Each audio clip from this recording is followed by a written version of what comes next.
যাচ্ছি সেটাতে কয়টা থেকে কয়টা পর্যন্ত ডাক্তার দেখেন এবং টিকিট কত টাকা করে সেটাই আজকে আমি বলবো। অবশ্যই পুরো ভিডিওটা আপনারা দেখবেন। কত টাকা দিয়ে টিকিট কাটতে হবে আর ওখানে কি কি রুগী দেখা হয় সেটাই আমি বলে দিব। আর আপনারা অবশ্যই কয়টা থেকে কয়টা পর্যন্ত ডাক্তার দেখাতে পারবেন সেই টাইমটাও বলে দিব। অবশ্য আপনাদের অনেক উপকারে আসবে। আসসালামু আলাইকুম সবাইকে। সবাই কেমন আছেন? আশা করি ভালো আছেন। আমিও আলহামদুলিল্লাহ আপনাদের দোয়ায় ভালো আছি। এখন আমি চলে যাচ্ছি ডাক্তার দেখানোর জন্য। তো এখানে শেরাটনের কাছাকাছি হাতের ঝিল পার হয়ে যে জায়গাটা, সেখানে দেখতেছিলাম অনেক মহিলারা সুন্দর ফুল কুড়াচ্ছে, বকুল ফুল আর কি ফুল। আমি ডাক দিতে চেয়েছিলাম একজনকে, আর এত পরিমাণ যানজট ছিল। আর বাবা বলতেছে না ডাক দিয়ে না, পরে আবার সমস্যা হতে পারে। ওরা এদিকে এসে এগুলো মালা বানিয়ে বিক্রি করে, এখন তো চাইলেও দিবে না। কিন্তু বকুল ফুল আমার অনেক পছন্দের, সেজন্য আমি ভাবছিলাম যে একটু ডেকে আমি ফুলগুলো নিয়ে আসি কিনে। তারপর আর হলো না, ইতিমধ্যেই যানজটটা ছেড়ে দিয়েছে। ওই পাশে আসলাম, আসার পরে দেখি যে এখন এই পাশেও এত পরিমাণ যানজট। ঢাকা শহরে কিন্তু রাস্তাঘাটে বের হলেই এরকম 1 ঘন্টার রাস্তা 2 ঘন্টা লেগে যায়। তো দেখুন অবশেষে চলে আসলাম হসপিটালে, অর্থোপেডিক্স যেটাকে বলে পঙ্গু হসপিটাল সেখানে। কারণ অনেক প্রাইভেট হসপিটাল দেখিয়েছি, কোনো কাজ হয়নি, সেজন্য এখন চলে যাচ্ছি সরকারি হসপিটালে, দেখি যে ব্যথাটা কি হয়। তো হসপিটালটার নামটা আপনারা অবশ্যই দেখেছেন। এখন আমরা বাইক রাখার জন্য জায়গা খুঁজতেছিলাম যে কোন পাশে বাইকটা রাখবো। তো এই হসপিটালটাতে আমরাতে ফার্স্ট যাওয়া হলো, এই প্রথমেই গেলাম, সেজন্য একটু কোন গেটে ঢুকবো সেটাও বুঝতে পারতেছি না। বিশাল বড় সরকারি হসপিটাল হিসাবে কিন্তু খুবই সুন্দর ছিল। তো দেখুন ওই পাশে একটু বাইকটা রাখার জন্য গিয়েছে। তো দুদিকে 2টা গেট আছে, ইমার্জেন্সি আছে ওই পাশে, আর এই পাশে নর্মালি রুগী দেখেন। আমার মনে হচ্ছে যে সরকারি হিসেবে কিন্তু খারাপ ছিল না, ভালো। এখন আমরা ওই পাশে ভিতরে চলে যাব। ভিতরে গিয়ে দেখি যে কি অবস্থা। কারণ আমার বলেছিল যে আমার একজন পরিচিত ছিল, বললো যে 7টার দিকে গিয়ে টিকিট কেটে সিরিয়ালে দাঁড়ানোর জন্য, আর না হলে অনেক পরিমাণে ভিড় হয়ে যায়। এখন আমি সিরিয়ালে দাঁড়াবো টিকিট কাটার জন্য।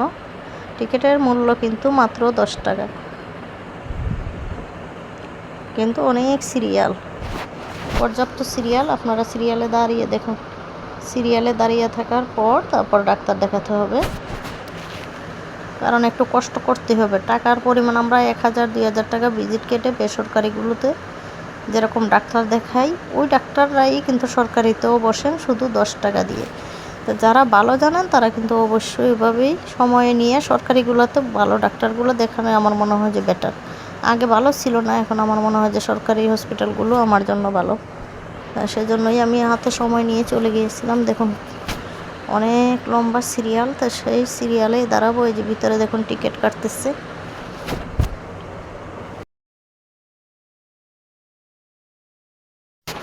আর অনেকে চালাকি করে ভিতর দিয়ে টিকিট কাটার চেষ্টা করতেছিল।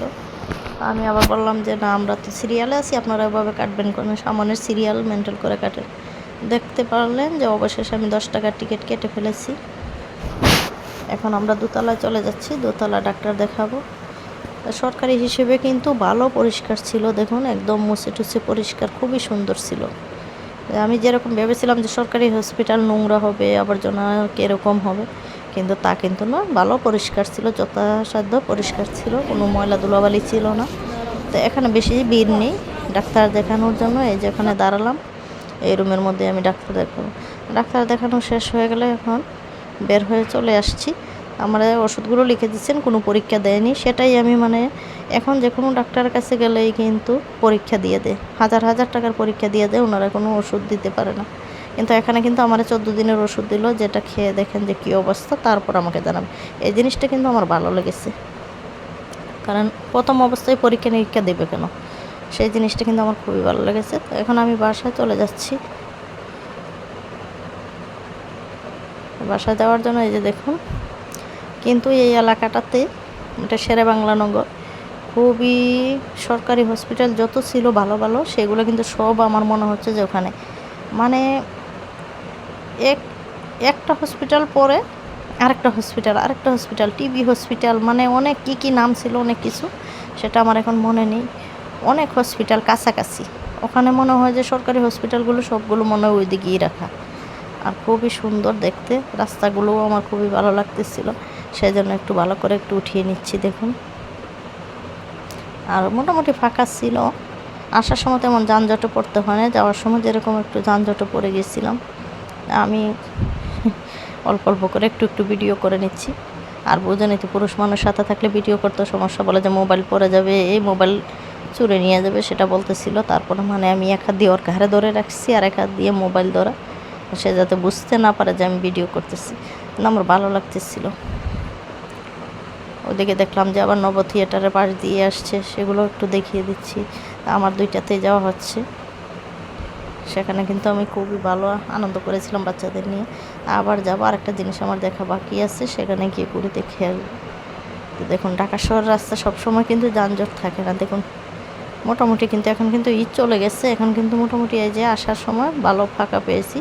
আর দেখতে কিন্তু রাস্তাগুলো খুবই সুন্দর লাগতেছিল। আর বাইকে বসে তো বুঝতেই পারছেন যে ভালো আরামেই আমি যাচ্ছি। আমার তো মনে করেন বাস, সিএনজি, মাইক্রো এগুলোর মতো উঠলে আমার যে এত পরিমাণ বমি আসে আর এত গন্ধ লাগে। আর বাইকে যেহেতু যাচ্ছি খুবই আরাম পাইতেছিলাম, বাতাস দেখুন কত সুন্দর। ঢাকা শহরে নাকি রাস্তাঘাট দেখতে ভালো লাগে না, গন্ধ আসে, যারা বলে তাদেরকে বলছি ভিডিওটা একটু দেখুন, ভালো লাগবে। রাস্তা ফাঁকা ছিল, গাছগাছালি ছিল সাইড দিয়ে, মানে দেখতে খুবই সুন্দর লাগতেছিল। কিন্তু টিকিট 10 টাকা, আর সকাল 8টা থেকে দুপুর 1টা পর্যন্ত কিন্তু রুগী দেখেন, সেটা অবশ্যই জেনে আপনারা যাবেন।